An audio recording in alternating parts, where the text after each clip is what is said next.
Kalau ada Habib salah jangan dilaporkan karena ada darah Nabi dalam dirinya. Lu apa-apa.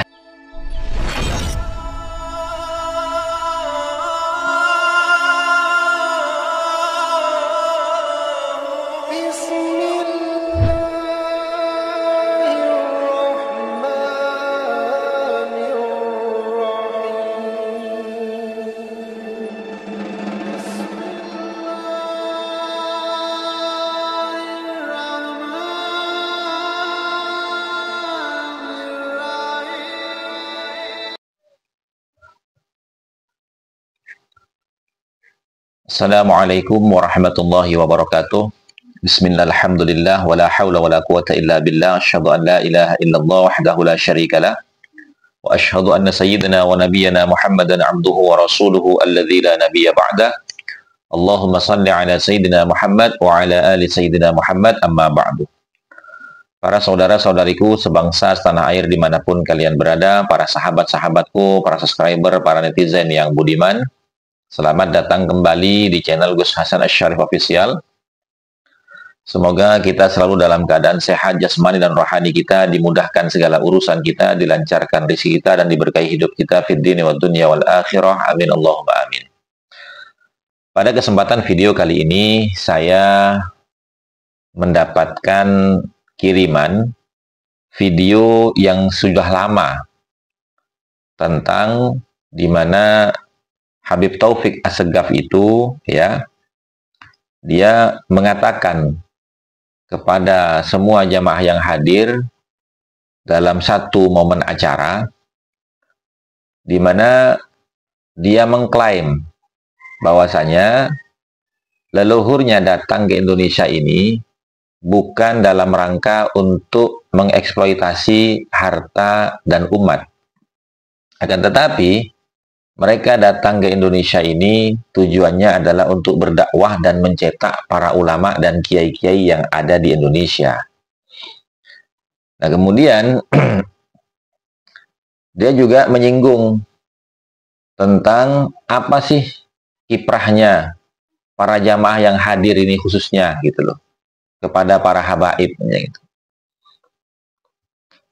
Sementara para habaib datang ke sini itu terbukti bahwasanya dia itu, ya, bukan untuk mencari penghidupan, bukan untuk mencari kekayaan, tapi mereka datang ke sini untuk berdakwah dan mencetak para kiai dan ulama.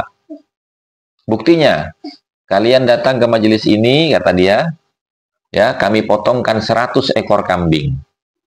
Ya, kalian makan semua bersama di sini gratis, ya. Nah, kemudian apa sih yang kalian sumbangsihkan kepada kami di sini? Paling gula 1 kilo.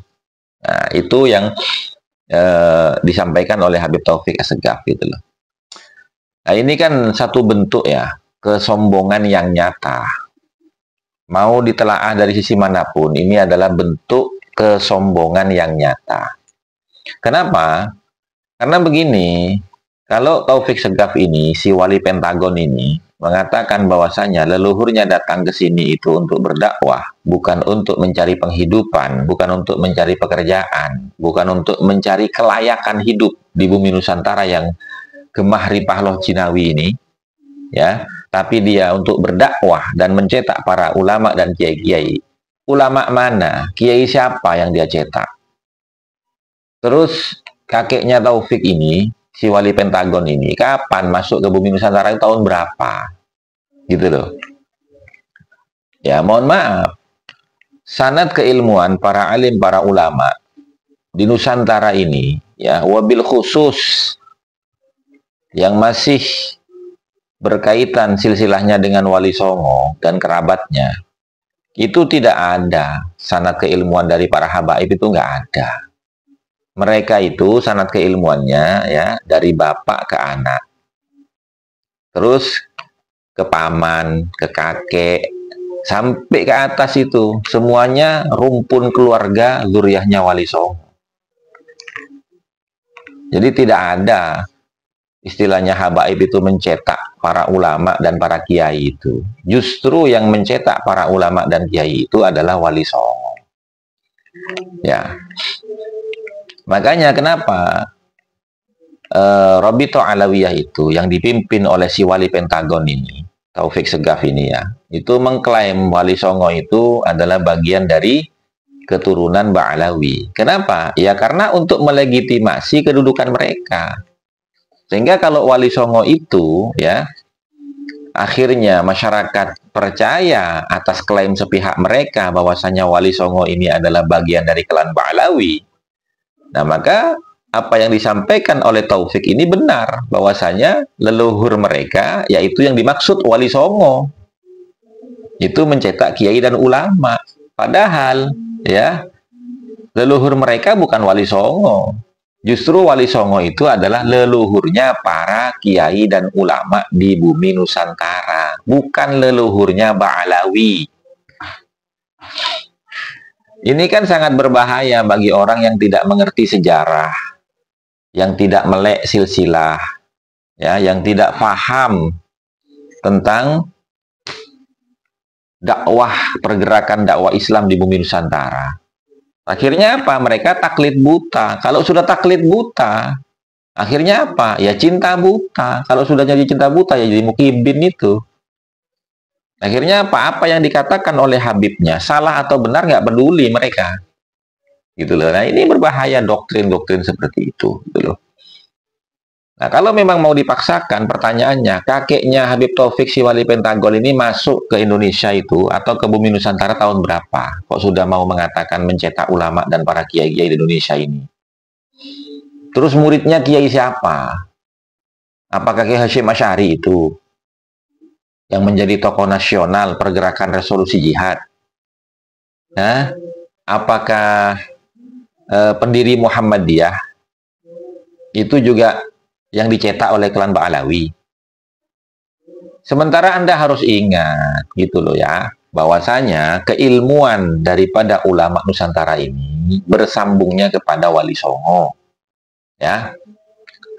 Kiai Imad itu Usman Al-Bantani yang menjadi ujung tombak ya penelitian nasab ini. Itu saja silsilah keilmuannya bersambung sampai ke Kanjeng Sunan Ampel. Nggak ada Ba'alawinya. Nggak ada gitu loh. Ba'alawinya nggak ada. Kalaupun nanti ada Ba'alawi di tengah-tengah silsilah nasab keilmuan itu, pasti Ba'alawi mengambil dari ulama Nusantara lagi. Itu sudah pasti. Nggak mungkin Ba'alawi nyambung sampai ke Hadramut tuh nggak. Belum ditemukan seperti itu. Kecuali yang baru-baru ini mungkin ya.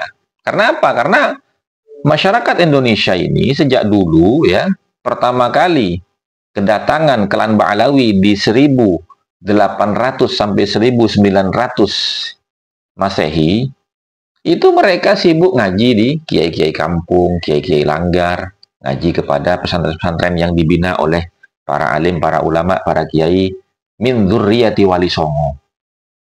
Sementara kalian datang ke sini itu jelas bukan tertuduh, bukan dituduh, bukan fitnah. Ya, di dalam kitab